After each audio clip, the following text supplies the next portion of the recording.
The night I walked into the wrong room, I thought I was about to lose my job. I never imagined I was about to change someone's life, and my own. The mansion always felt too quiet after midnight. Not peaceful quiet. The kind of quiet that made every sound seem louder than it should be. The kind that reminded you this place was so large that entire sections of it could disappear into darkness. I balanced a basket of freshly folded towels against my hip and walked down the third-floor hallway, my rubber-soled shoes making almost no sound on the polished hardwood floor. Outside, rain tapped softly against the tall windows overlooking the Connecticut coastline.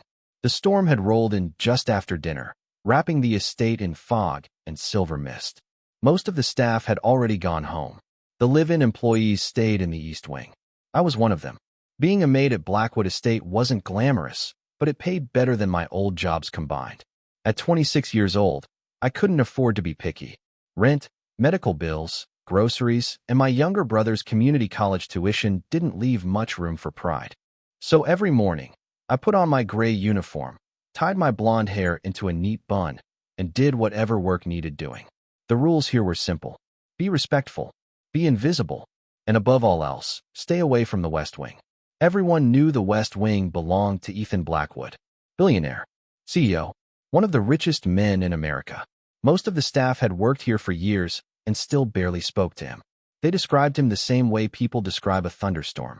Powerful, unpredictable, best observed from a distance. I had only seen him twice.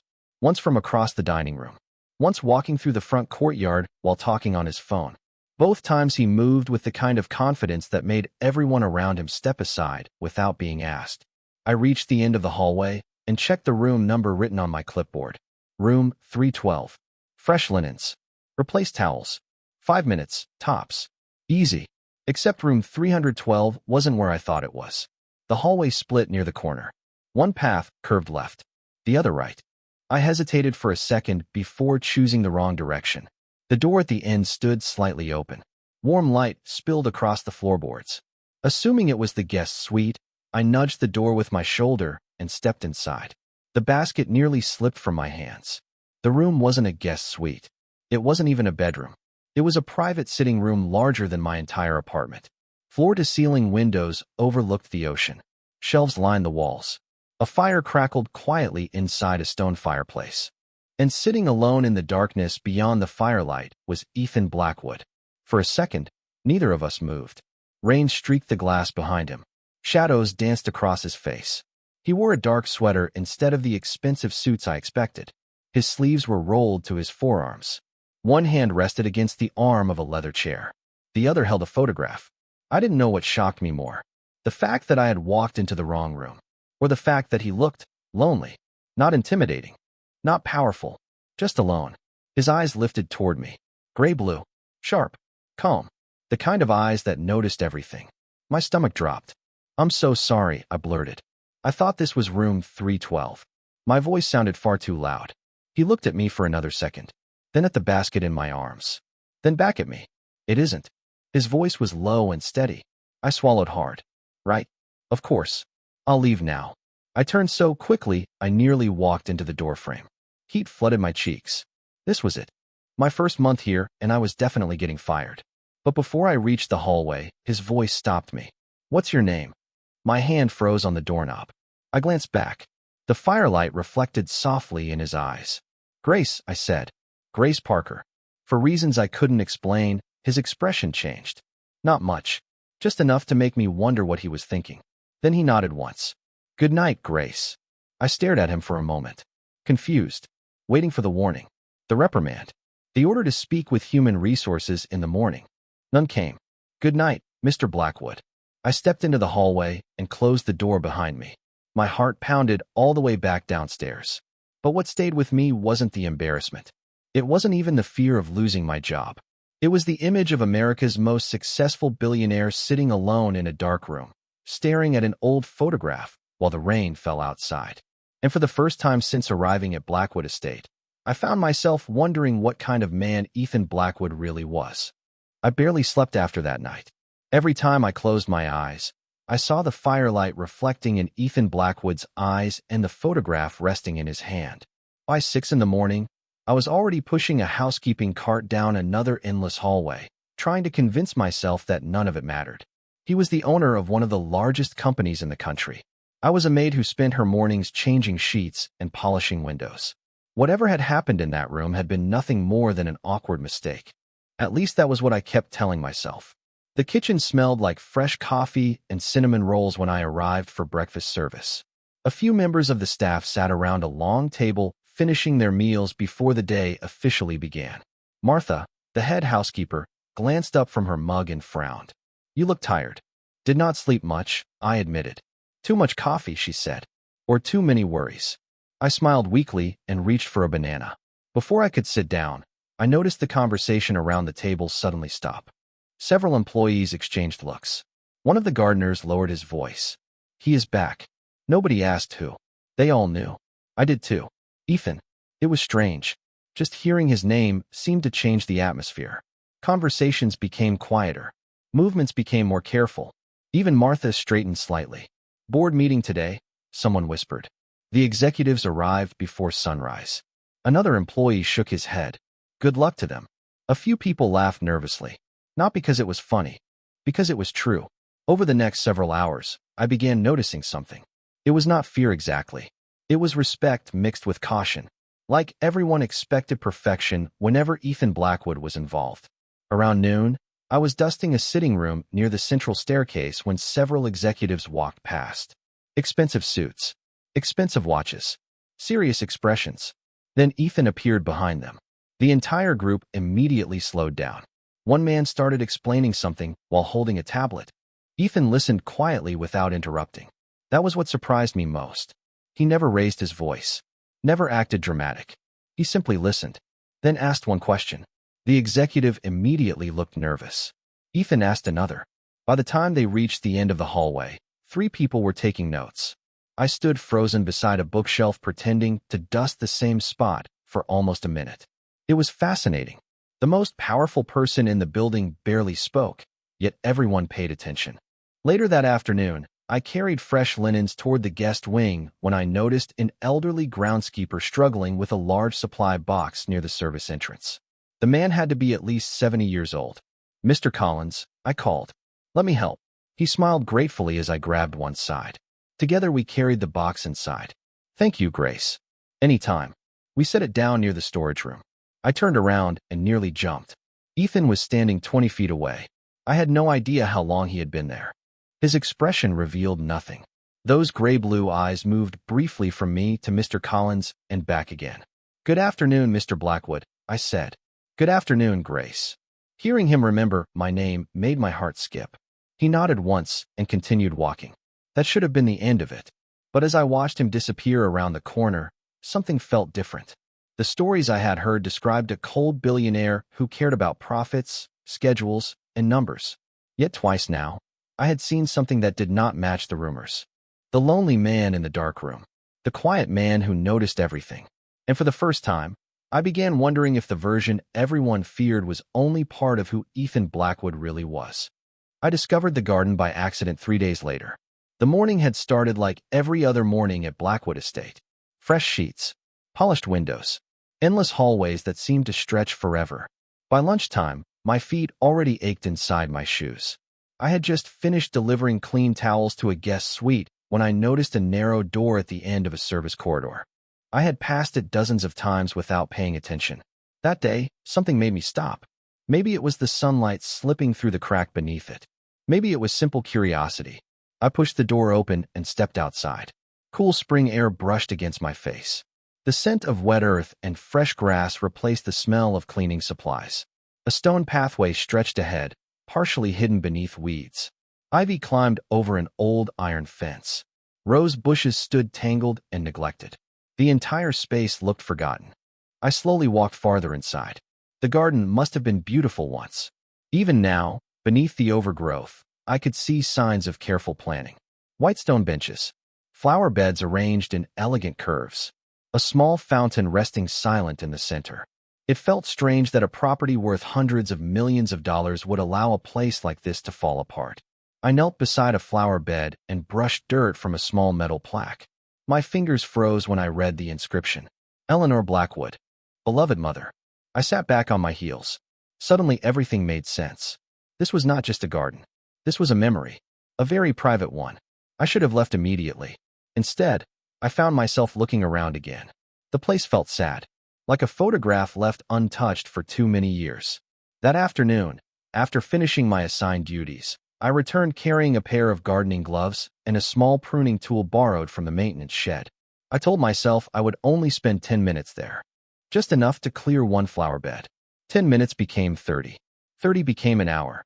Before I realized it, I was pulling weeds and trimming dead branches beneath the warm afternoon sun. The work felt oddly peaceful. My mother used to love gardening before she passed away. Some of my happiest childhood memories involved helping her plant flowers behind our tiny house. For the first time in weeks, my mind felt quiet.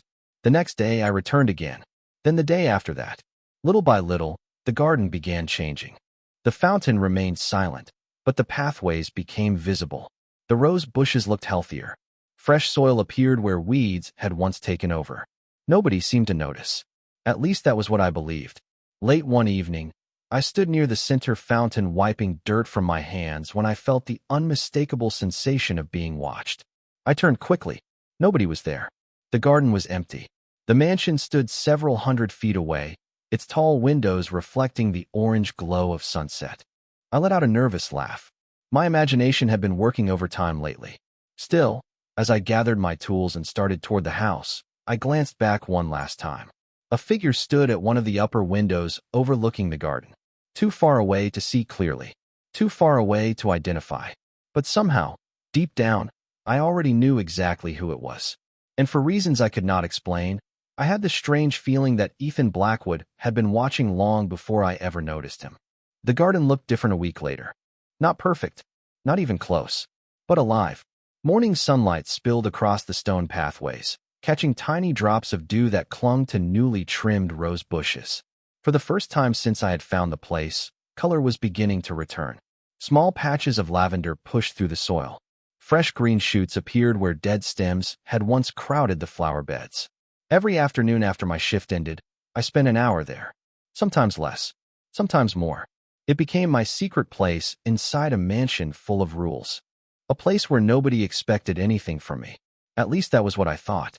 One Thursday evening, I was kneeling beside the fountain clearing weeds from the edge of the stone basin when I heard footsteps behind me. My heart nearly stopped. I turned so quickly that dirt scattered across my gloves. Ethan stood a few feet away. The fading sunlight painted the edges of his dark coat gold. For a second, neither of us spoke. I had never seen him here before. Not in person. Not this close. I immediately stood up. "I am sorry," I said. "If I was not supposed to be here, I can leave." His gaze moved slowly across the garden. The pathways. The flowers. The trimmed hedges. Then back to me. "You did this." I glanced around awkwardly. Most of it. He looked at a rose bush near the fountain. A single white bloom had opened that morning. Why? The question caught me off guard. Because it seemed sad. The answer sounded ridiculous the moment it left my mouth. But Ethan did not laugh. He continued studying the garden. Everyone else ignored it. I shrugged. Maybe everyone else was busy. For a moment, something changed in his expression. It was subtle. So subtle that I almost missed it. The hard edges seemed to soften. Not completely. Just enough. His eyes drifted toward the plaque beneath the flower bed. Eleanor Blackwood. I suddenly understood why he came here. Why he watched from the window. Why nobody touched this place. "My mother loved this garden," he said quietly. It was the longest sentence I had ever heard him speak. The evening breeze moved through the trees overhead. Somewhere in the distance, waves rolled against the shoreline. "She had excellent taste," I said softly. To my surprise, the corner of his mouth lifted slightly. Not a full smile. Barely even a smile at all. But it was there. For one brief second. And somehow that tiny expression felt more shocking than anything else. The billionaire everyone feared had smiled. We stood there in comfortable silence. No executives. No employees. No meetings. Just two people surrounded by flowers. Then his phone vibrated. The moment disappeared. Ethan glanced at the screen, and whatever he read brought the familiar mask back into place. The distant, controlled version of him returned. He slipped the phone into his pocket. "Thank you for taking care of it." Before I could answer, he turned and walked toward the mansion. I watched him disappear through the garden gate. The evening felt strangely different afterward, as though something invisible had shifted between us. I looked down at the white rose near the fountain and smiled to myself. Because for the first time since arriving at Blackwood Estate, I no longer saw Ethan Blackwood as an untouchable billionaire. I saw a son who missed his mother. And somehow, I had a feeling he would be back. 3 days later, the entire mansion seemed to be moving at double speed. Luxury cars rolled through the front gates one after another. Florists carried enormous arrangements through the main entrance. Catering teams filled the kitchens. Staff members hurried through hallways carrying garment bags, decorations, and endless lists. By noon, I finally asked Martha what was happening. She looked at me as if I had asked why the sky was blue. "The Blackwood Foundation Gala," she said. "Only the biggest event of the year." My stomach sank. A gala meant hundreds of guests, which meant twice the work and 3 times the stress. By late afternoon, every crystal surface in the mansion sparkled. Every table had been inspected. Every chair aligned perfectly. I was adjusting flowers in one of the reception rooms when Martha appeared beside me holding a black garment bag. "What is this?" I asked. "Your dress." I laughed. "I do not have a dress." "You do now?" Before I could argue, she pushed the bag into my arms. "Some of the serving staff will help during the reception. You are one of them." 2 hours later, I barely recognized myself. The simple navy dress fit perfectly. My hair hung loose around my shoulders for the first time in months. The woman staring back from the mirror looked nothing like the maid who spent her days cleaning guest rooms. She looked nervous. Extremely nervous. The ballroom glowed beneath massive chandeliers. Music floated through the air. Wealthy guests filled the room carrying champagne glasses and discussing investments, charities, and business deals worth more money than I could imagine. I focused on my tray and avoided eye contact. That strategy worked for almost 20 minutes. Then I heard laughter behind me. Not friendly laughter. The kind designed to make sure someone heard it. "Is she part of the staff?" a woman asked. "She must be." Another voice followed. "The dress is lovely, though." Someone clearly made an effort. More laughter. My cheeks burned. I kept walking. Years of struggling financially had taught me something important. Some people looked at a bank account before they looked at a person. I was reaching for a fresh tray when another voice entered the conversation. Calm, deep, instantly recognizable. "The purpose of tonight is supporting educational scholarships." Silence spread through the small group. "Not evaluating other guests." I turned. Ethan stood only a few feet away. His tuxedo was perfectly tailored. His expression was perfectly controlled. Yet somehow the room felt different the moment he arrived. Nobody laughed now. Nobody even smiled. The women who had been mocking me suddenly looked interested in their champagne glasses. Ethan's gaze briefly met mine. "Grace." My name sounded strange coming from him. "Would you join me for a moment?" I blinked. Surely I had misunderstood. Around us, several people looked equally confused. "Me?" I asked. "Yes."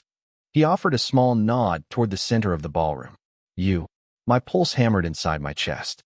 Every instinct told me this was a terrible idea. Yet somehow I found myself following him through a crowd that parted automatically wherever he walked. And as hundreds of curious eyes followed us across the room, I realized something even more surprising than being invited. Ethan Blackwood had just chosen to stand beside me when it would have been much easier to pretend I did not exist. My legs felt strangely unsteady as I followed Ethan through the ballroom. Crystal chandeliers glittered overhead. Conversations softened wherever we passed. The wealthiest people in the room seemed more interested in watching us than in the charity event itself. I kept telling myself there had to be some practical explanation. Maybe he needed help with something. Maybe he was simply being polite after overhearing those comments. Whatever the reason, I was certain I did not belong at the center of attention. Ethan stopped near a group of board members and donors gathered around a large display highlighting the foundation's scholarship program. Several people greeted him immediately. He responded with calm professionalism, shaking hands and exchanging brief comments. Then something unexpected happened. Instead of dismissing me and continuing with his evening, he remained standing beside me. One donor smiled politely. "And who is your guest?"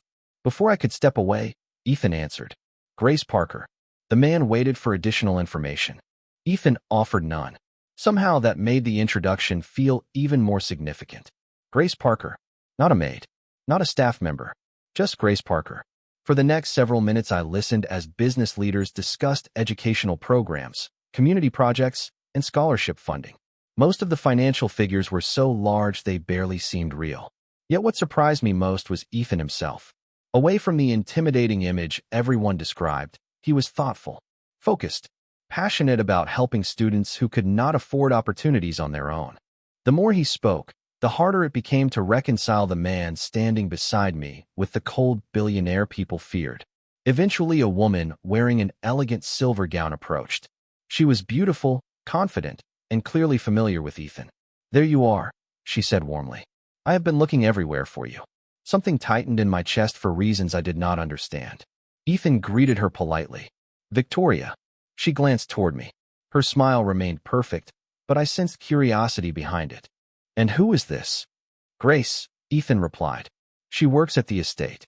For the first time that evening, I remembered exactly where I belonged. The reminder should not have bothered me. It was the truth, yet somehow it did. Victoria's expression softened immediately, as if everything now made sense. "How lovely." A few moments later, she guided Ethan into another conversation involving investors and future projects. I quietly stepped away. Relief washed over me as I escaped toward the edge of the ballroom. The attention had been overwhelming. Outside, cool night air greeted me on the terrace overlooking the ocean. Waves shimmered beneath moonlight. The distant sound of music drifted through the open doors behind me. For several peaceful minutes, I stood alone watching the water. "You disappeared." The familiar voice startled me. I turned. Ethan stood beside the terrace entrance. His jacket was unbuttoned now. The formal mask he wore around guests seemed slightly less rigid. "I did not want to interrupt important conversations," I said. "You were not interrupting anything." The sincerity in his voice caught me off guard. We stood together overlooking the dark Atlantic Ocean. Neither of us spoke for a while. The silence felt comfortable, unexpectedly comfortable. Then Ethan looked toward the water and said something that surprised me even more. "This is the first gala I have enjoyed in years." I stared at him, certain I had misheard. When I looked up, I realized he was smiling again. Not the brief smile from the garden. A real one. Small, genuine, human. And somehow seeing that smile felt more dangerous to my heart than all the intimidating stories I had heard about Ethan Blackwood. The gala should have ended there. A few polite conversations. A quiet moment on the terrace. Then back to reality. Instead, everything changed 30 minutes later. The main dining hall opened for the formal dinner portion of the evening. Round tables covered in white linen filled the enormous room. Crystal glasses reflected the glow of candlelight. A string quartet played softly near the stage. Guests began finding their assigned seats while staff members moved efficiently between tables. I was helping deliver place cards when Martha appeared beside me. "There you are." She handed me a small envelope. "What is this?" "Your seating assignment." I stared at her. There must be a mistake. Staff do not sit at the dinner. That is what I thought too. She looked equally confused. But the instructions came directly from Mr. Blackwood's office. My stomach tightened. Slowly, I opened the envelope. Table 1. I read it twice. Then a third time. Table 1 was the most important table in the room. Foundation executives. Major donors. Political leaders. The kind of people who appeared on television. I looked around, certain somebody was playing a joke. Nobody was smiling. "Martha, do not ask me. I have no answers." 10 minutes later, I stood frozen near the entrance of the dining hall, clutching the place card in my hand. Guests filled nearly every seat. Conversations echoed beneath the chandeliers. At the center of the room sat table 1, and directly beside Ethan's chair was an empty seat with my name on it. My pulse hammered against my ribs. This was impossible. I considered leaving, pretending I never received the invitation, hiding somewhere until the event ended. Then Ethan entered the room. The atmosphere shifted immediately. Conversations quieted. Heads turned. He greeted several guests before his eyes found mine across the room. For a second, everything else disappeared. He walked toward the table. Then he stopped beside the empty chair. Without saying a word, he pulled it out. The gesture was simple, ordinary, yet somehow every person in the room seemed to notice. Hundreds of eyes turned toward me. My face burned. Ethan looked at me calmly. "Grace." I swallowed hard. "Are you sure?" A faint smile touched his lips. "Very." The room remained silent as I crossed the floor. Every step felt longer than the last. When I finally reached the table, Ethan held the chair until I sat down. Several guests exchanged surprised glances. Others looked openly shocked. I could almost hear the questions forming in their minds. Why her? What was happening? Ethan ignored all of them. He took his seat beside me as though nothing unusual had happened. Dinner began. Conversation slowly returned. Yet I noticed something remarkable. Nobody treated me poorly now. Nobody made comments. Nobody laughed. The same people who had dismissed me earlier suddenly wanted to hear my opinions. The power of Ethan's respect had changed the entire room. At one point I leaned closer and whispered, "You did not have to do this." He looked at me for a moment before answering. "Yes," he said quietly. "I did." The sincerity in his voice stole my breath. And for the first time that evening, I realized this was no longer about charity or politeness. Ethan Blackwood was making a choice, one that every person in that ballroom could see. The morning after the gala felt unreal. Everywhere I went, people looked at me differently. Not dramatically, not openly, just enough for me to notice. A few staff members smiled more warmly. Others seemed curious. One housekeeper actually asked what it was like sitting beside Ethan for an entire dinner. I laughed and changed the subject. The truth was, I had been asking myself the same question since the moment I woke up. By afternoon, I finally escaped to the garden. The familiar scent of roses and fresh soil settled my nerves immediately. The place had become my refuge. A corner of the estate where expectations felt smaller and life felt simpler. I spent nearly an hour trimming dead branches and watering new flowers before noticing a small package resting on the stone bench near the fountain. My name was attached to it. Grace. Nothing else. No note. No explanation. Curiosity got the better of me. I opened the box carefully. Inside sat a delicate gold bracelet. Elegant. Expensive. Far more expensive than anything I had ever owned. Sunlight reflected across the tiny gemstones set into the design. My stomach tightened. I already knew who had sent it. Nobody else would leave something like this here.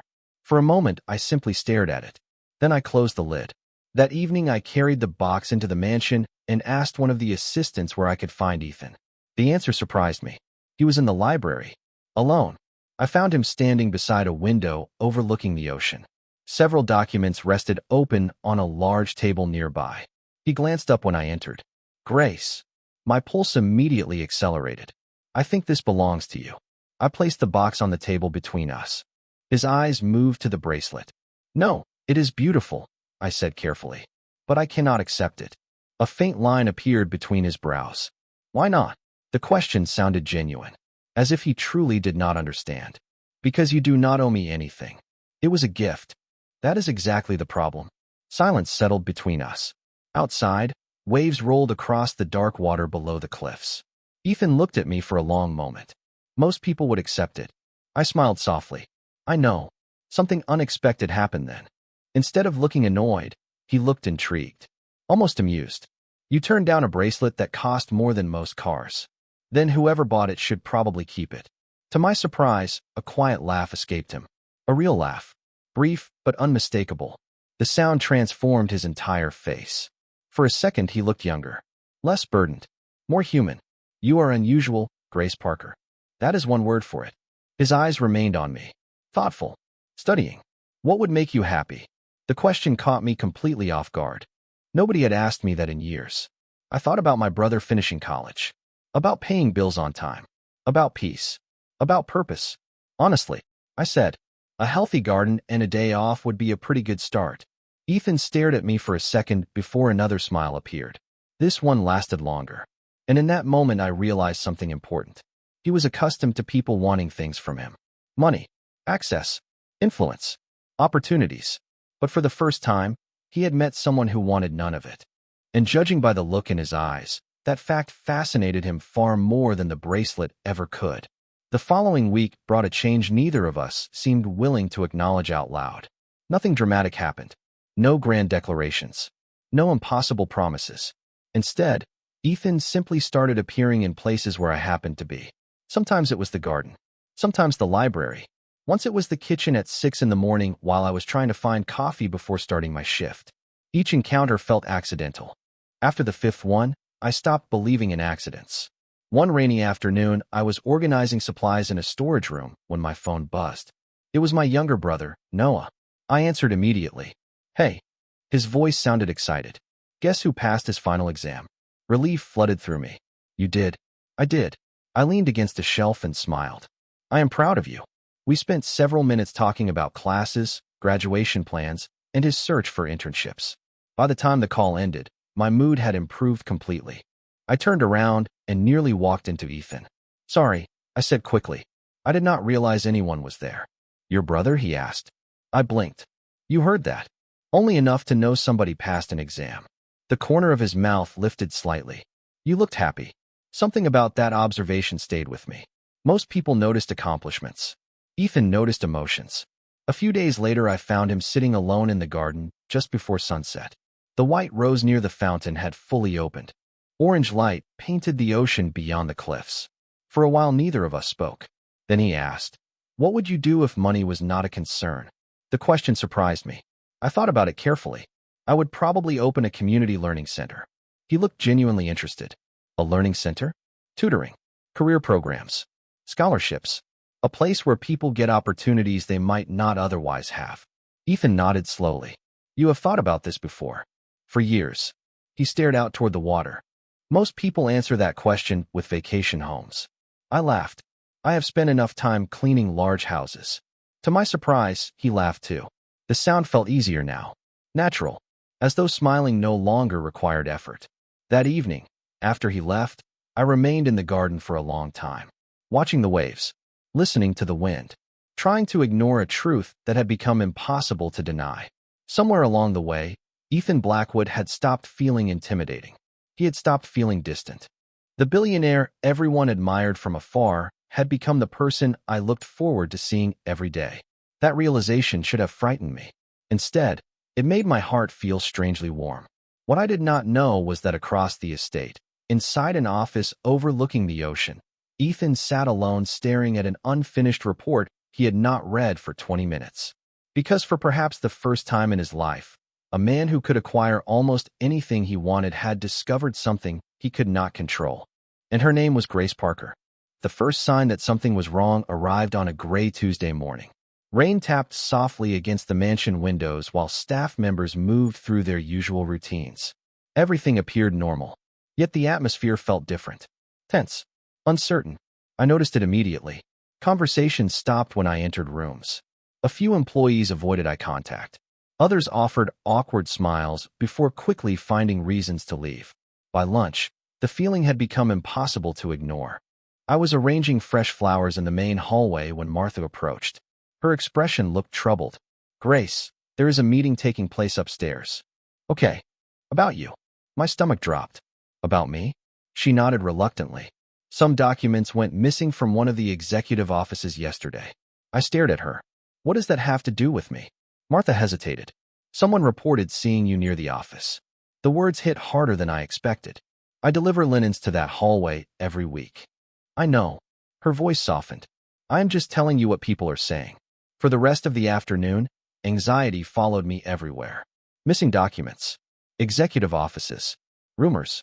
None of it made sense. I had never touched anything that did not belong to me. Around 4 o'clock, one of Ethan's assistants appeared and quietly asked me to come to the library. My pulse immediately accelerated. The walk there felt longer than usual. When I entered, Ethan stood beside the large windows overlooking the ocean. Several folders rested on the table nearby. His expression was unreadable. That frightened me more than anger would have. You wanted to see me? I asked. He nodded. Please sit down. I remained standing. What is going on? For a moment, silence filled the room. Rain streaked across the glass behind him. Finally, Ethan spoke. Confidential information from the foundation was leaked to a competitor. I felt the color drain from my face. And somebody thinks I did it. He did not answer immediately. That hesitation hurt more than the accusation itself. Grace. His voice remained calm. I am trying to understand what happened. I stared at him in disbelief. You think I would do something like that? I did not say that. You did not have to. The disappointment that followed surprised me. Not because others suspected me. That part one could understand. But Ethan was different. At least I thought he was. The room suddenly felt smaller. Colder. I trusted you, I whispered. Something flickered across his face. Regret perhaps. But it came too late. Grace, listen to me. No, my voice trembled despite my efforts to remain composed. You listen to everyone else. You listen to rumors. You listen to assumptions. I took a step backward, and somehow that was enough. The silence that followed seemed endless. Outside, thunder rolled across the distant shoreline. Ethan looked as though he wanted to say something more. Instead, he remained standing there, watching, thinking, calculating. For the first time since I had met him, he looked every bit like the billionaire the world described. And as I walked out of the library, one painful thought followed me all the way down the hallway. Maybe I had been wrong about Ethan Blackwood after all. I packed my belongings that night. There was not much to take. A few books, some photographs, a small collection of gardening gloves stained with soil from the garden that had become my sanctuary. The room assigned to staff felt smaller than ever as I folded clothes into a single suitcase.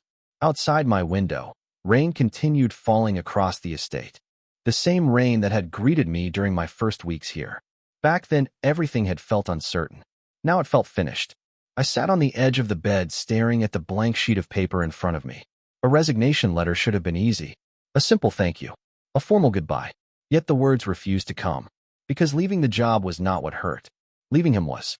That realization settled heavily in my chest. I closed my eyes and took a slow breath. Then I began writing. By midnight, the letter was complete. Short, honest, respectful. I thanked the staff.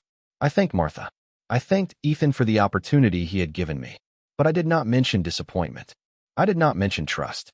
Some things felt too personal to place on paper. The following morning, the estate seemed strangely quiet. I carried my suitcase downstairs before sunrise, hoping to leave before most people noticed. The garden was my final stop. Soft mist drifted above the flower beds. The white rose near the fountain swayed gently in the morning breeze. Everything looked beautiful, alive.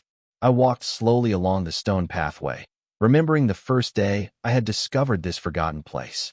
It no longer looked forgotten now. I knelt beside the fountain and touched one of the rose petals. Take care of it, I whispered. The words were ridiculous. Flowers could not hear me. Still, saying goodbye mattered. When I finally returned to the mansion, Martha was waiting near the entrance. The moment she saw the suitcase, her eyes filled with sadness. You are really leaving? I nodded. I think it is best. She stepped forward and wrapped her arms around me. You changed this place, Grace. My throat tightened. You gave me a chance when nobody else would. Martha glanced toward the staircase. Have you spoken to him? No, maybe you should. I shook my head gently. If he wanted me to stay, he would have already said so. The words hurt more than I expected. A few minutes later, I left the envelope on Ethan's desk. The resignation letter rested inside. Beside it, I placed a small pressed white rose from the garden. Then I walked away before I could change my mind. An hour later, my taxi rolled through the front gates of Blackwood Estate. I stared out the window as the mansion slowly disappeared behind the trees. Months of memories passed through my mind. The garden, the library, the gala, the terrace overlooking the ocean. Every moment seemed distant already. What I did not know was that upstairs, inside his office, Ethan had just returned from an early meeting. What I did not know was that his assistant had placed the envelope on his desk only minutes earlier. And what I did not know was that the moment he opened it and saw the pressed white rose fall onto the papers, something inside him finally broke free of every excuse he had been hiding behind. The apartment felt unbearably quiet. 3 days had passed since I left the estate. 3 long days of pretending I had made the right decision. I threw myself into work, helped Noah prepare for interviews, and tried not to think about the ocean views, the garden, or the man who somehow occupied every empty moment of my thoughts. It was not working. On the 3rd evening, I sat at my small kitchen table reviewing bills when my phone rang. Noah glanced up from the couch. You are not going to answer that. I looked at the screen. Unknown number. Probably spam. The phone stopped ringing. 10 seconds later it rang again. Same number. With a sigh, I answered. Hello. Grace. My heart stopped. I knew that voice instantly. Deep. Calm. Familiar. For several seconds I could not speak. Ethan. Silence followed. Then a quiet exhale. Thank God. The words sounded strange coming from him. Almost relieved. What do you want? I asked softly. Another pause. To apologize. I closed my eyes. Noah immediately noticed something was wrong and quietly disappeared into the other room. You accused me. No, his voice sharpened. I failed you. I swallowed hard. Rain tapped against my apartment window. The sound reminded me of another rainy night months ago. The investigation is over, he continued. The leak came from a board member. He confessed yesterday. I stared at the table. Somehow hearing the truth did not erase the hurt. I see. Grace. The way he said my name made my chest ache. I should have trusted you immediately. Neither of us spoke for several seconds. Then he said something unexpected. The garden is dying again. I blinked. What? The roses are fine. A hint of humor entered his voice. But apparently nobody knows how to care for the rest of it. Despite everything, a reluctant smile appeared. That sounds like a management problem. It is. Another pause. There are several things I have managed poorly. My heart began beating faster. Not because of what he said, because of how he said it. Honest, vulnerable, human. For the first time since I met him, there was no billionaire on the phone. No executive. No carefully controlled public figure. Just Ethan. I spent years believing success could solve everything, he said quietly. Then you left. I stood and walked toward the window. City lights reflected across the wet streets below. Ethan, the mansion feels empty. His voice dropped lower. The garden feels empty. The library feels empty. Even the ocean looks different. Emotion tightened my throat. You are being dramatic. Possibly. To my surprise, he laughed softly. Then his tone became serious again. But it is true. I rested my forehead against the cool glass. Somewhere far away, I imagined him standing alone inside that enormous house. I do not know what happens next, he admitted. I only know that losing you feels more important than any deal I have ever signed. Tears filled my eyes before I could stop them. And in that moment, I realized something neither of us could hide anymore. The life Ethan Blackwood had spent years building suddenly meant very little without someone to share it with. 2 days later, I stood in front of a small community center on the edge of town, holding a folder full of volunteer program proposals. The building was old. The paint needed work. The parking lot had cracks running through it. But when I looked at the children walking through the front doors after school, I saw a possibility. I saw the future I had always imagined. The director had agreed to meet with me about creating tutoring programs for local students. For the first time in weeks, I felt hopeful. I had just finished the meeting when a familiar black sedan pulled into the parking lot. My heart instantly recognized it before my mind could catch up.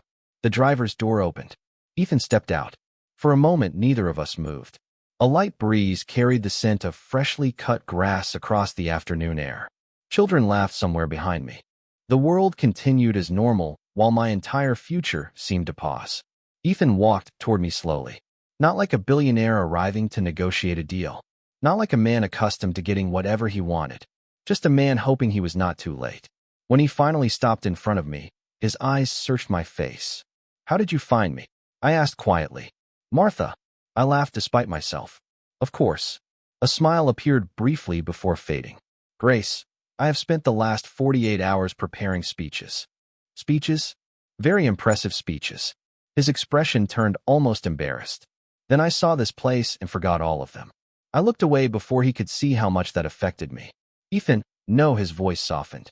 Please let me finish. I nodded. He glanced toward the community center. Children moved through the front entrance carrying backpacks and notebooks. You told me once that if money was not a concern, you would build opportunities for people who needed them.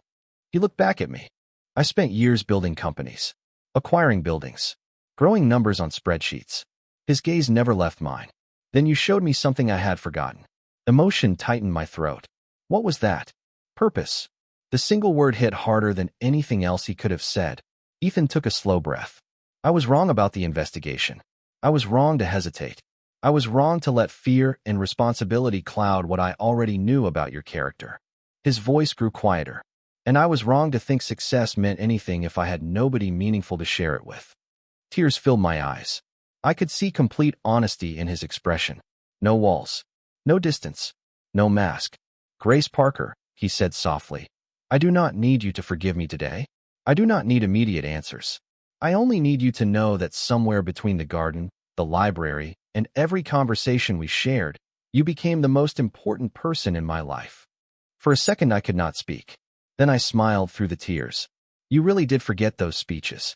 A laugh escaped him, genuine and warm. The same laugh I had first heard in the library. The same man I had slowly fallen for. I stepped closer. Good, I whispered. Because I like this version better. Relief flooded his face. The distance between us disappeared. Not because of wealth. Not because of status. Not because of power. But because two people finally chose honesty over fear. Months later, the Community Learning Center opened with scholarships funded by the Blackwood Foundation. The garden flourished. Noah graduated. And every time I walked through the restored pathways beside the ocean, I remembered a simple truth. He spent his life building an empire. But in the end, what changed everything was learning how to build a home.